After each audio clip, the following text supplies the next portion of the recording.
Is it just me, or does stress seem to almost paralyze you?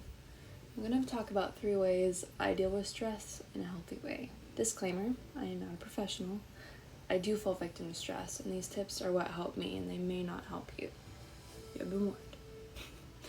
My number 1 way to get rid of my stress is by tackling it head on. When I took psychology, there's a method called problem-focused strategy.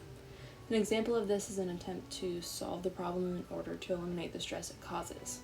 Say I have a stress because I never know what is on my schedule and I can't remember if I already have plans or not. The solution to this, using the problem-focused strategy, would be get a calendar or planner and write down the events as I say yes to them. This is an easy way to cope with stress, and most of the time can reduce the level of stress felt due to the lack of overthinking caused by procrastination. Another way I de-stress at home is to do something I love. Recently, I have been creating art when I get stressed. This takes my mind off the current situations I have no control over and allows me to break physical and mental stress. By working on a drawing or even ordering a paint by number, I'm able to focus on the details and not the craziness my everyday life brings me. I highly recommend listening to music or a podcast. That way there's something calming around you where you feel productive since you're learning something new. I recently got a paint by number from Amazon. You know, the adult ones that have teeny tiny little spaces to fill with paint? They are a great way to engage in something that will see results right away. And they're fun to show off once you finish.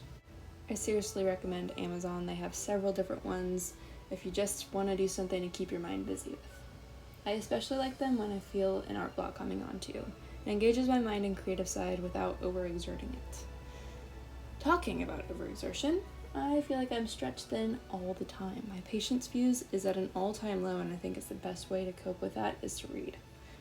Diving into a character and immersing yourself in their world is such a great feeling. I personally take care to clean my surroundings before I sit down and read, which is also a great way to de-stress. Your mind is only as clean as your surroundings. Grab a glass of water or a cup of coffee and wrap up in a blanket. If you're feeling fancy, I like to diffuse lavender in my space to ease my nerves. I've been reading like a buffoon lately. The more I read, the more I want to read, but finding a writer that clicks with your reading style is key. El Casimano has been my girl these past few days. Actually, more like months. I like her stories and her writing style so much. It's so easy to read. Love it. So there you go. 3 ways I deal with stress, and hopefully these can be added to your pantry of coping mechanisms when life is extra rough on you. Remember that breathing, water intake, and sleep schedules all play into how one deals with stress. Try to unplug and unwind daily. Best of wishes. For now.